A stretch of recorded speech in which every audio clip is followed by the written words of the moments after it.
More seeds fall in round two, including the number one Brit in the world, Wimbledon drama, my alternate pick for the ladies' winner, and which matches you should definitely watch in the third round. Welcome back to the Courtside Queen. This is Rochelle. Let's get into all this juicy information. If you've been watching Wimbledon like I have, you have watched more seeds take a plunge in round two. Some of them were not so much of a surprise, and some of them were kind of shocking.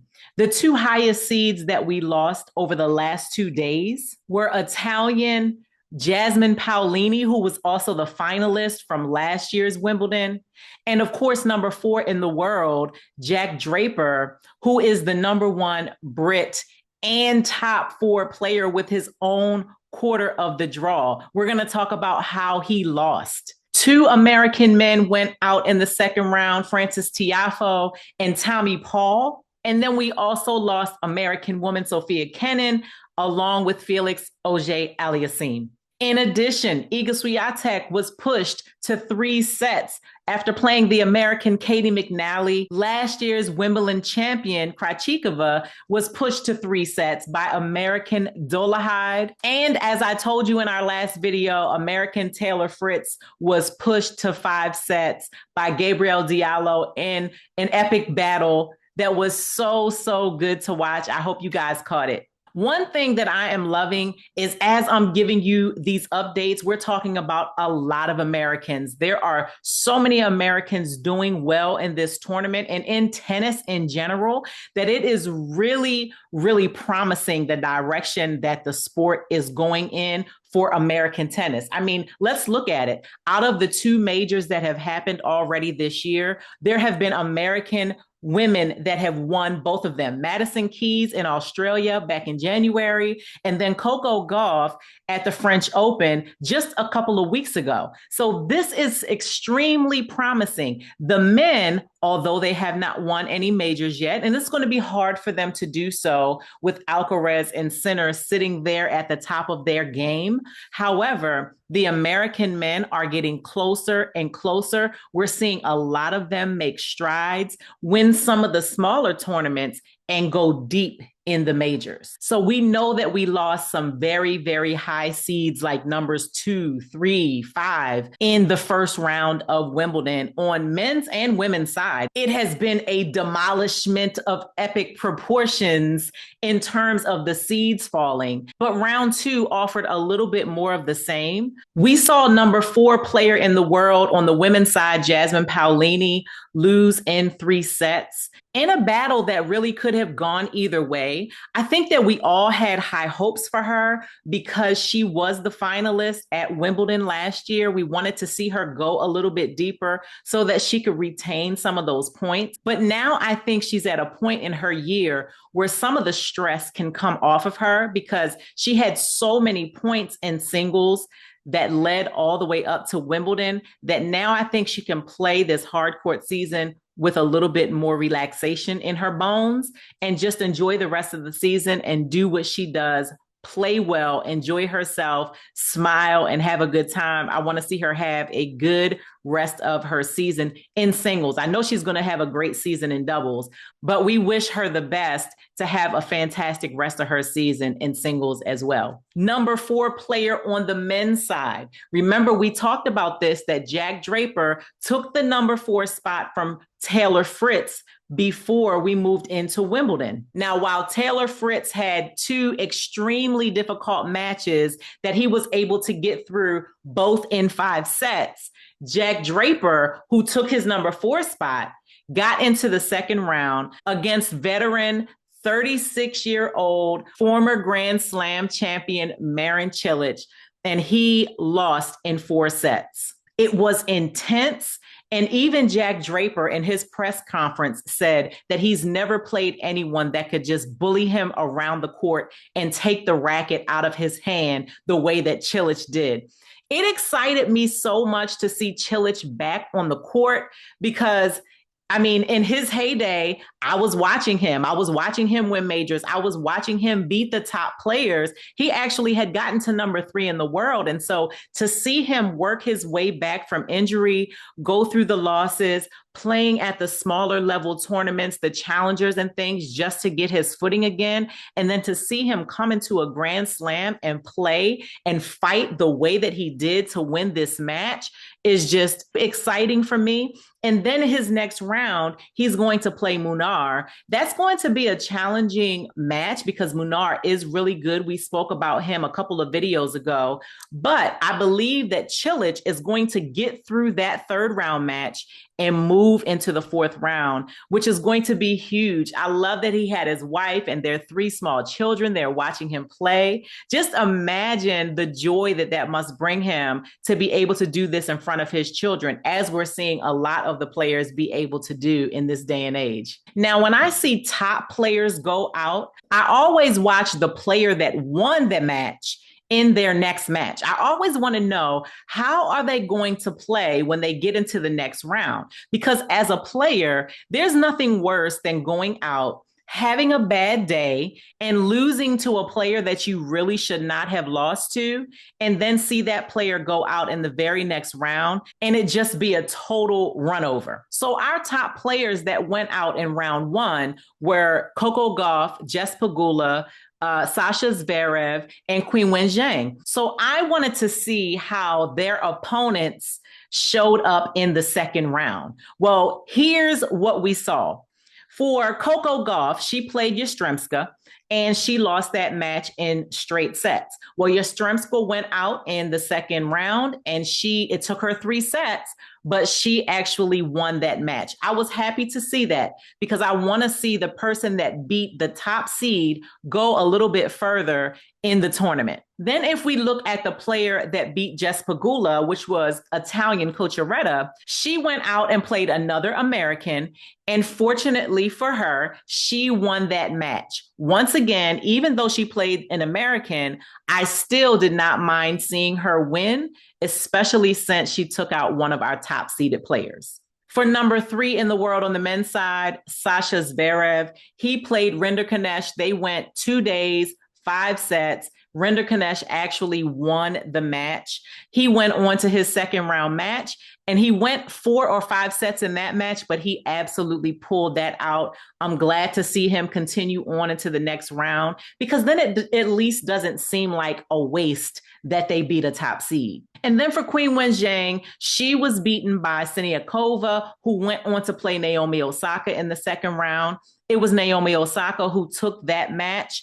Again, I was happy to see that win. Naomi is looking extremely good on the grass. I'm excited to see her go further. I do believe that she has the potential to win her next round. We're going to talk about what that is because I think that may show up in our popcorn matches. But I am happy for Naomi in terms of how she's doing at this tournament. It leaves a lot of promise for what she's going to do as we move into the U.S. hardcourt season. Now, before I get into my alternate pick for who's going to win this tournament on the women's side, I do want to address something. On my last video, I watched it back and I saw that my energy was a little on the low side. Well, let me address that really quick because I never want you to feel like as you're watching my video that I don't want to be here. I absolutely love what I do. I love talking about the sport that I love, that I watch all year long. But I want you guys to know that just a few months ago, I lost my husband of 30 years. And so, as I'm sure you can imagine, I have some good days and I have, conversely, some really, really, really bad days. And the day that I did that video was one of probably my worst days that I have had since his passing. But I'm committed to doing what I do. And so I went ahead and I sucked it up and I did the video anyway, because it was a commitment that I have made to myself, to the channel, to the viewers. Know that I'm still committed to show up when I say I'm going to show up. Even if you don't know I'm missing, I'm going to know if I'm missing. And so if ever there's a time when my energy seems a little bit off, I seem a little bit down, I seem a little bit distant, or I seem just maybe not as happy-go-lucky as you may see me in other videos, that's probably the reason why. Today is a much better day for me. And one of the reasons why I started this channel is because tennis, whether I'm watching tennis, whether I'm playing tennis, or whether I'm talking about tennis, tennis and really sports in general is a topic that makes me extremely happy. It gives me a lot of joy to participate in it. Again, whether as a viewer, a fan, a commentator, or a participant. I do this because I want to do it, even if my days aren't perfect. And so however I showed up on my last video that you may have noticed or may not have noticed, that is why. And in the future, I just hope that you give me grace, because if I'm showing up with low energy or with a different type of countenance, that's probably why. Now let's move on to my alternate pick on the women's side. Now, as you all know, when I gave my picks, I chose 5 women that could potentially win this tournament. Those people were Jasmine Paolini, Vondrousova, Madison Keys, Amanda Anisimova, and Jess Pegula. Once I analyzed everything, I gave you my pick. It was Jess Pegula. As we know, she went out in the very first round. Now we have also lost Vondrousova, who, by the way, had an epic match against Raducanu. She played lights out, and Jasmine Paolini has now gone out as well. The only 2 left are Anisimova and Keys.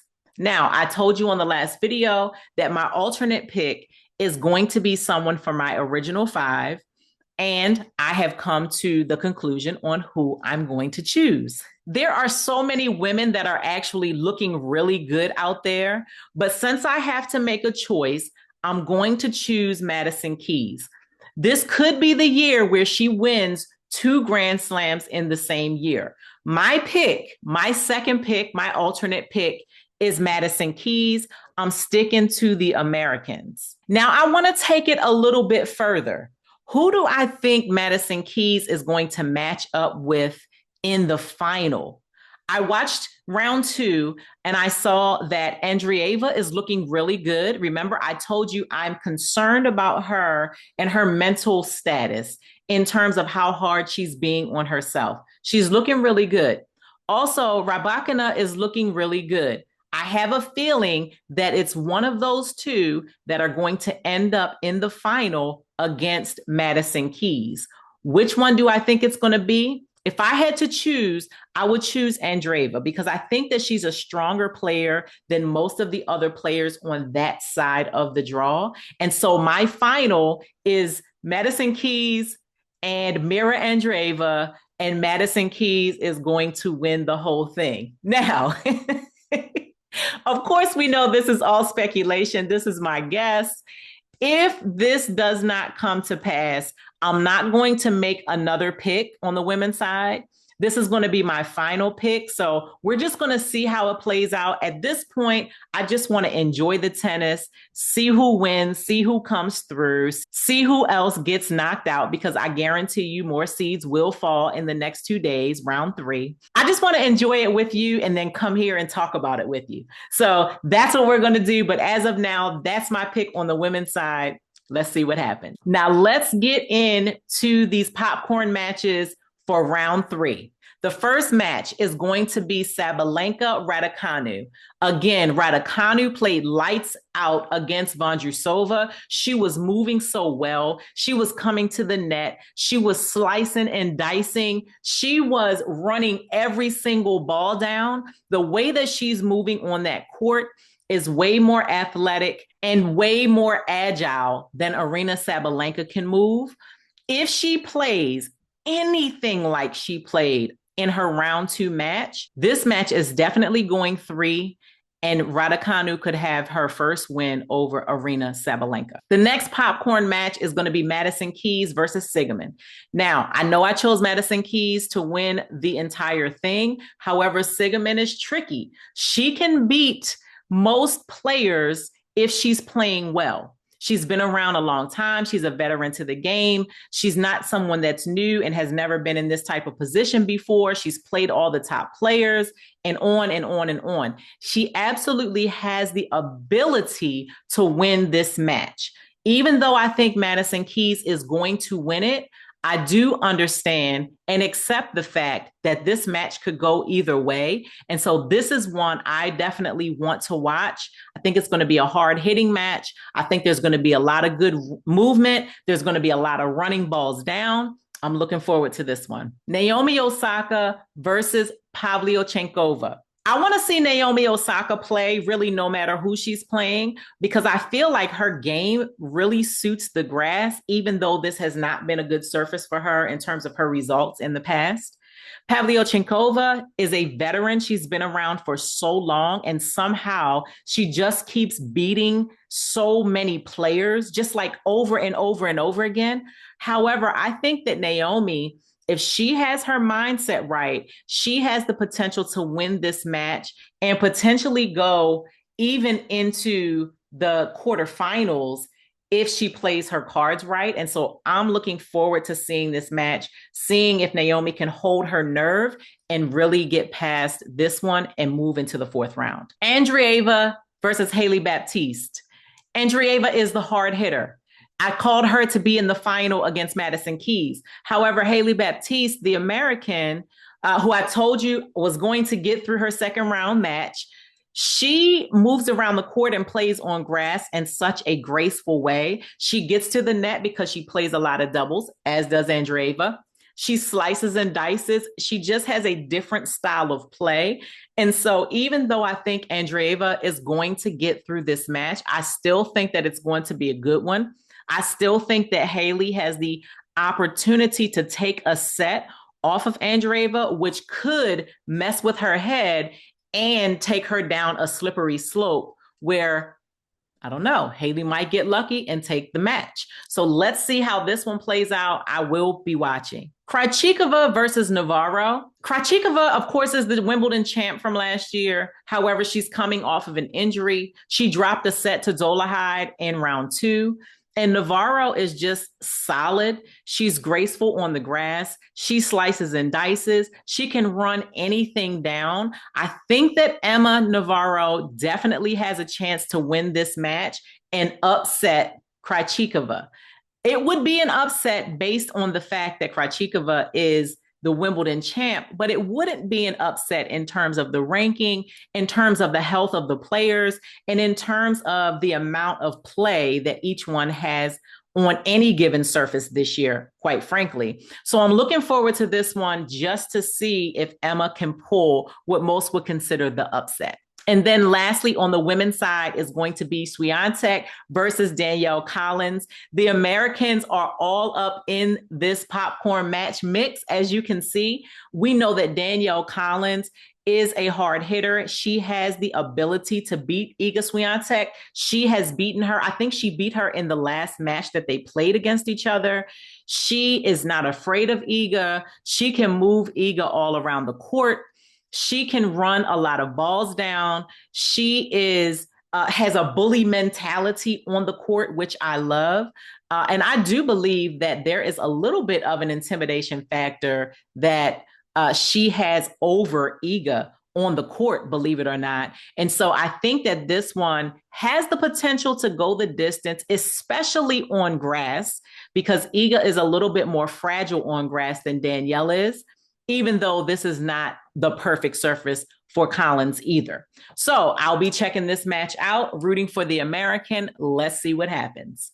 Now, on the men's side, there aren't a lot of matches that I would call necessarily popcorn matches in this round. The matches in this round are just must-see TV. There's not even really any reason to go in and talk about the individual ones, but you're going to want to check out Carlos Alcaraz. You're going to want to check out Djokovic. You're going to want to check out Sinner. And then we have Marin Cilic against Munar. That is one I definitely want to see because I want to see Cilic go further in this tournament after taking out number 4, Jack Draper. I'm also very interested in the Americans that are left in the draw. Taylor Fritz against Davidovich Fokina. I will be watching that match. Hopefully, Taylor can get through that one in less than 5 sets. I have a feeling that one will probably only go 4 sets. And then we mentioned the drama at the beginning of this video. We watched 2 matches get suspended because it was too dark to continue. The Fucsovics versus Monfils match got suspended after the 4th set tiebreak. So they have to come back on Thursday and finish the 5th set of their match. And the winner of that match goes on to play what will most likely be Ben Shelton, who is dominating in his match over the Australian. On that particular court, they decided to play on, even though the darkness was coming fast. And just as the match got to 5-4 with Ben about to serve up the break, they came out and they suspended play on that court. I mean, it was crazy. It was ridiculous because they should have suspended that match when they suspended the other match, especially since those are the 2 matches that are going to play each other in the next round. It was just an absolutely absurd decision to allow this 3rd set to continue. But even if they had, they waited probably about 20 to 25 minutes too long before they suspended the match.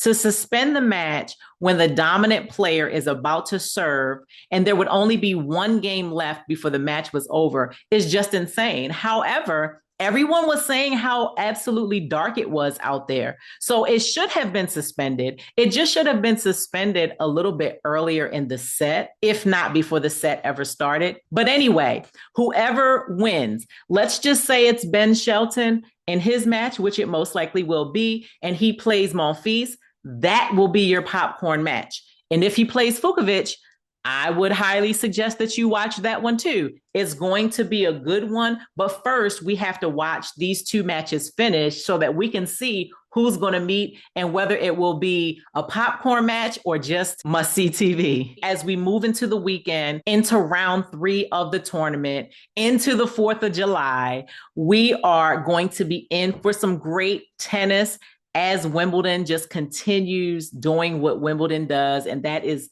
giving. There's our recap of round 2 and what we have to look forward to in round 3. If you enjoyed this video, go ahead and give it a thumbs up. And if you love this type of content where you can get all of the updates for these matches or on these players or about these tournaments, then go ahead and subscribe to the channel. I would love to have you become a part of the Courtside crew. Thank you so much for watching, and I'll see you on the next video. Bye.